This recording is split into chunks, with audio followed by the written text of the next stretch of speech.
Les Israélites aussi, Moïse est allé plaider pour eux. Un vrai chef spirituel et politicien. Il était dans des négociations que Félix veut faire. Moïse a négocié avec le roi le plus puissant de la planète Terre. Pharaon. 10 fois, 10 rounds. Jusqu'à ce que le roi a cédé, après avoir vu des signes, que ce monsieur vient de Dieu. Parce que Dieu nous dit souvent, il ne faut pas prier et dormir. Bon mais kangai, prie et va faire. Tente-moi pour voir si je vais t'abandonner. C'est l'étape qui nous reste. Et Moïse a fait sortir les fils d'Israël pour les amener dans la terre promise. Et je vais finir par ici, qu'on appelle Canaan dans la Bible. La distance, c'est 509 km de l'Égypte à Canaan. Si vous utilisez Google Maps, 509 km, que les Anglais appellent, selon l'appellation anglaise, c'est 316 miles, hein? 316 miles. C'est-à-dire, si vous avez un bus autocar, selon les agences de voyage, ils disent dans de bonnes conditions, des conditions normales, si vous voulez aller à pied, vous allez faire 11 jours. Si vous prenez un bus, vous allez faire 10 heures du temps, de l'Égypte, Sinaï, la ville de Sinaï en Égypte, jusqu'à Canaan. Vous allez faire 10 heures du temps par autocar et 11 jours à pied si vous êtes un grand marcheur. Mais qu'est-ce qui fait que les Israélites, au lieu de faire même 11 jours, même n'importe quoi, c'est-à-dire peu de jours, ont fait 40 ans pour entrer à Canaan? Et par ricochet, je pose la même question aux Congolais. Qu'est-ce qui fait que depuis l'indépendance, on nous a fait sortir de l'esclavage là-bas, de la dépendance des Belges?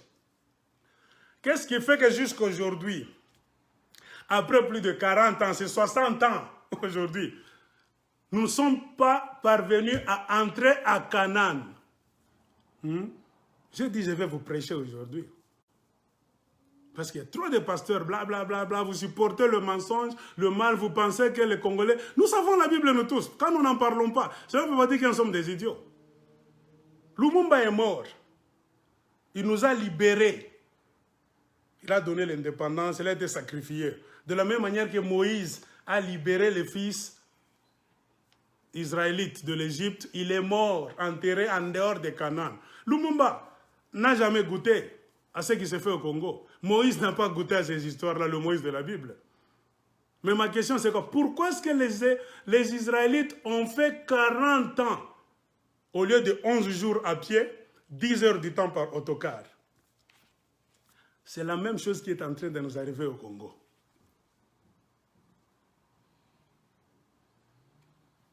C'est l'état mental, l'état spirituel d'un peuple. C'est ce qui fait que soit le peuple là va prendre trop de temps à avancer dans la vie, ou bien il va faire peu de temps et avancer rapidement. Sans compter les blocages des autres. Les blocages dans la vie, ça doit exister. Dans le monde d'aujourd'hui, sous le soleil, ce n'est pas au paradis. Les blocages sont faits pour nous tester, pour voir notre foi, notre force mentale, spirituelle. Ça doit toujours être là. Ce n'est pas une excuse. Mais pourquoi les Congolais nous peinons à entrer à Canaan? C'est-à-dire à entrer dans un état de bonheur, d'état de droit, état de jouissance. Nous nous mettons chez lui. Nous nous mettons chez nous. Il y a des routes. Tout va bien, l'économie. Nous avons trop de richesses. C'est-à-dire, les gens viendront vendre, acheter ça chez nous. Nous construisons le pays. Nous sommes bien.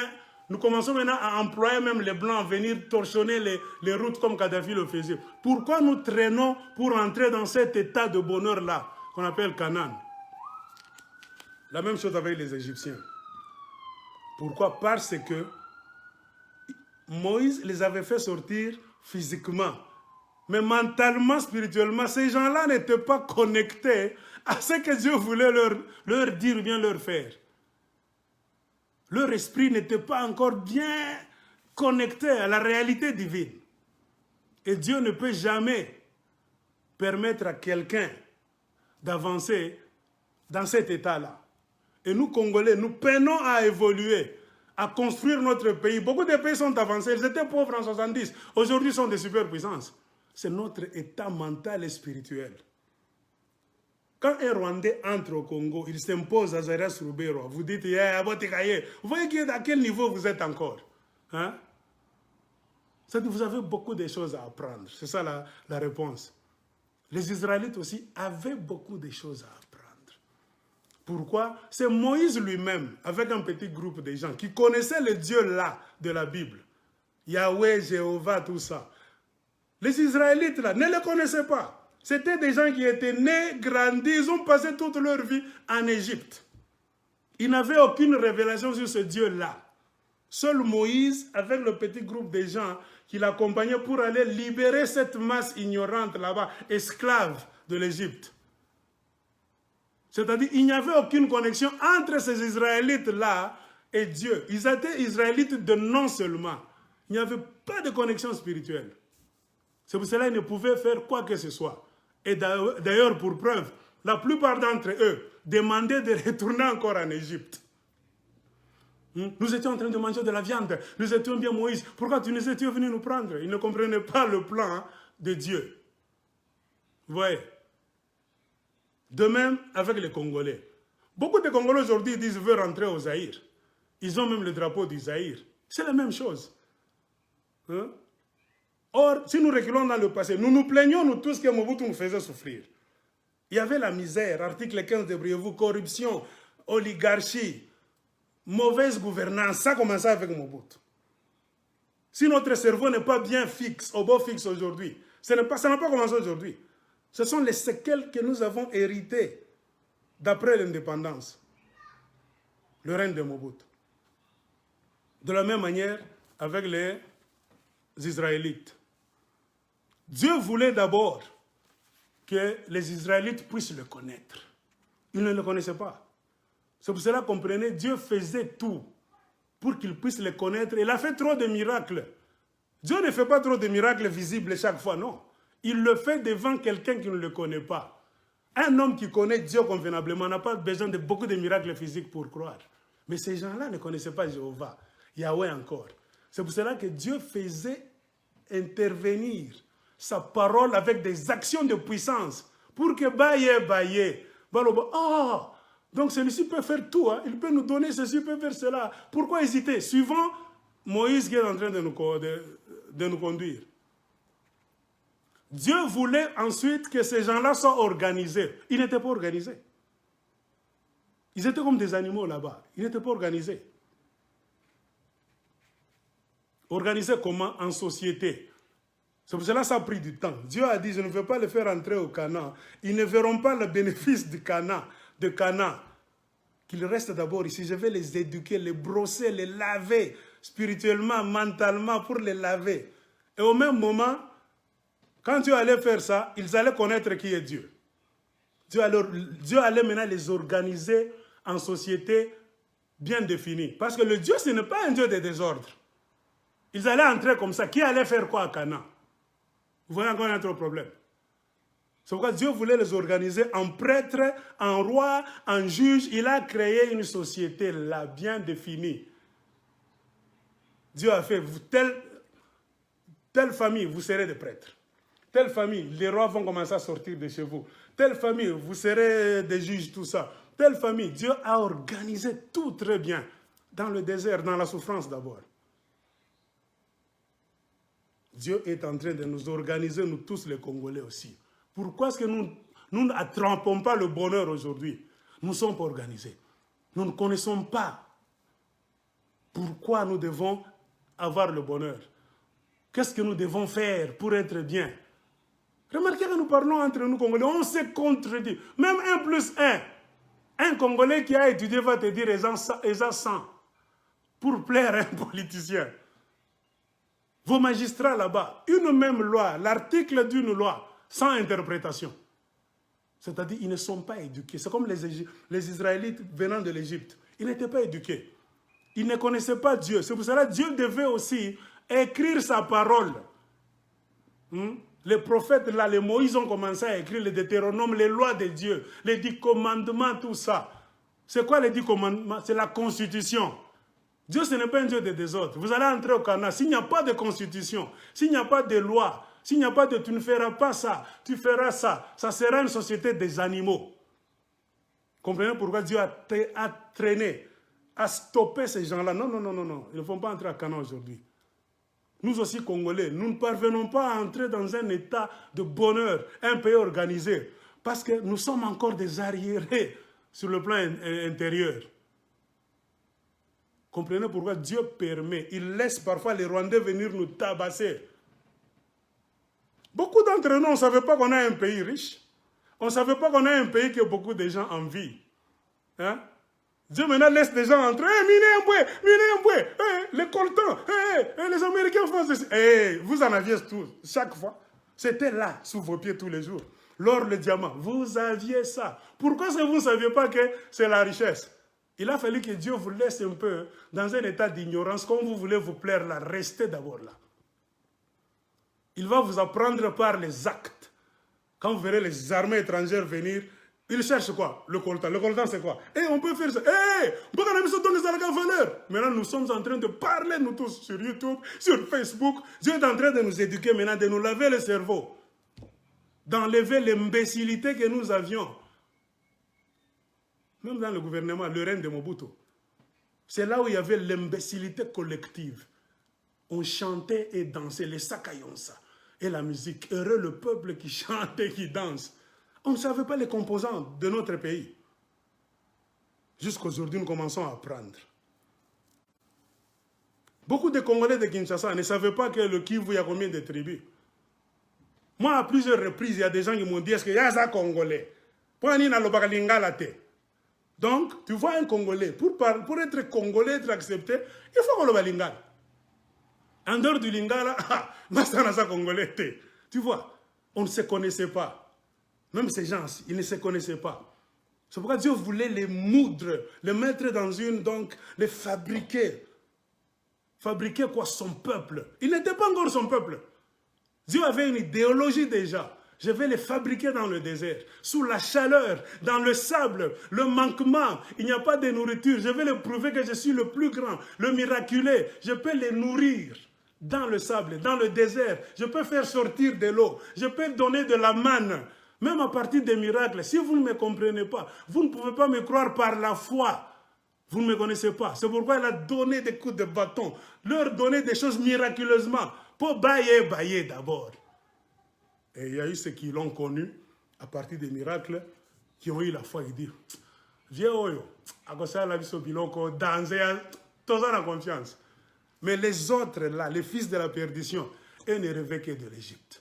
Ils ont commencé à fabriquer d'autres dieux, ils ont commencé à danser, à chanter, à réclamer, tous allez que Kolia Ambisi en Égypte, Moïse, tu nous as fait souffrir. Alors vous comprenez? Dieu a fabriqué une société. Des prêtres, des juges, des rois. Il a mis la constitution là-bas, les 10 commandements, avec d'autres lois, code social, tout ça. Il a fait ça. C'est devenu maintenant. Israël est devenu une société organisée. Dieu a construit une armée. Il ne faut pas oublier. Lui, c'est le Dieu qui a tout, qui connaît tout. Il a construit une armée. Et il ne leur a pas donné Canaan facilement. Oh, parce que je suis Dieu, dormez. Aller entrer Canaan est là. Non, il a fallu que l'armée, vous comprenez, armée Yanzambé, c'est l'armée des Israélites qui allait prendre Canaan par force. C'est dans le plan de Dieu, mais vous devez prendre ça par les armes. Comprenez, na Congo la Bissoana. On ne sera jamais heureux. On n'aura pas l'État. Nous devons accomplir ces étapes. Nous devons avoir des vrais hommes de Dieu, des prêtres, des rois, c'est-à-dire des politiciens là, qui sont honnêtes, des juges là-bas, qui ne trafiquent pas les résultats des choses là, tout ça. C'est ça. Nous devons fabriquer une armée, comme Dieu a autorisé aux Israélites de fabriquer l'armée. Hey buddy, go to your room, I'm talking, go to your room. Dieu a fabriqué En dernière position, quoi? Une armée. Parce que Dieu savait que Canaan, c'est une terre de miel et de lait. Ça va commencer à attirer l'envie de beaucoup de gens, des voisins. Si je fais entrer ces gens-là parce que c'est mon peuple, un peuple ignorant qui ne connaît pas la loi de Dieu, c'est quoi? Qui ne connaît pas le bien, c'est quoi? Qui n'est pas organisé en juge, hein, en roi, en prêtre, en armée forte. On viendra leur arracher le Canaan que je vais leur donner. C'était une formation physique. Dieu a formé Israël. Et en fin de compte, quand Dieu a vu que tout ce qu'il cherchait était maintenant là, les Israélites ont eu ça dans le désert. Dieu maintenant a lancé un coup de sifflet. Prrr, allez maintenant à Canaan. Ce n'est plus maintenant le temps des miracles. Oh Moïse a ça là, non. Les armes sont là. Allez.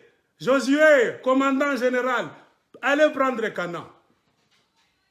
Cela veut dire quoi? Le Congo dont nous rêvons, nous tous, nous n'allons pas avoir ça aussi longtemps que les Rwandais vont nous dominer. Aussi longtemps que l'armée zambienne sera au Congo. Aussi longtemps que l'armée, je ne sais pas, burundaise va nous dominer. Aussi longtemps que les Tanzaniens commenceront à entrer. Tout ça, c'est comme ça. Et il y a encore une chose. Pendant les 40 ans, Dieu a eu le temps de balayer toute la mauvaise graine. Les gens qui entêtaient les autres à ne pas suivre la parole de Dieu, à ne pas obéir. Dieu les a fait passer, les a fait mourir soit miraculeusement, soit d'une manière spectaculaire, soit gentiment par l'âge. Car il avait besoin de purifier sa société, enlever tous les mauvais. Dans 40 ans, c'est une génération est passée. La génération des mauvais. Et nous avons cette génération au Congo. Les politiciens qui ont mangé, qui ont trahi Lumumba sont encore en vie. Les politiciens qui ont travaillé avec Mobutu, qui ont fait le MPR, sont toujours parmi nous. Ils ont bouffé avec Mobutu. Ils ont bouffé avec Laurent Désiré Kabila. Ils ont bouffé avec Joseph Kabila. Ils sont en train de côtoyer Félix Tshisekedi d'aujourd'hui. Cette mauvaise graine là-bas, les malfaiteurs sont toujours là. Ça fait aussi partie du plan de Dieu. Il faut les balayer. Donc Dieu va accomplir beaucoup de choses simultanément, car c'est un Dieu de miracles. Il doit nous apprendre beaucoup de choses et nous sommes déjà en train d'apprendre. Parce que le Congolais, le langage que nous avons aujourd'hui, ce n'est pas le langage qu'on avait il y a 20 ans. Le Congo que nous connaissons aujourd'hui, au Congo même à l'extérieur, ce n'est pas le Zaïre que nous connaissions. Nous connaissons qu'il y a les Babembe aujourd'hui. Nous connaissons l'histoire des Bashi. Nous connaissons que les Rwandais sont en train de mentir. Nous connaissons quand est-ce que les Rwandais sont venus au Congo. Dieu veut nous apprendre beaucoup de choses. C'est-à-dire intellectuellement, spirituellement, même physiquement, nous devons être mieux armés avant d'entrer à Canaan. C'est ce qui nous reste. Et comme je l'ai dit, Dieu va profiter de tout ce temps pour balayer les mauvais esprits. Vos papas là, le MPR, qui veulent manger avec tous les présidents, qui sont en train de l'induire en erreur. Les Kitengeyezu, les Lambert Mende, on peut les compter là-bas. Les mobutistes recyclés. Aussi longtemps que ces gens-là seront là, avec leur mauvais esprit, ce sont les esprits damnés. On ne foutra rien.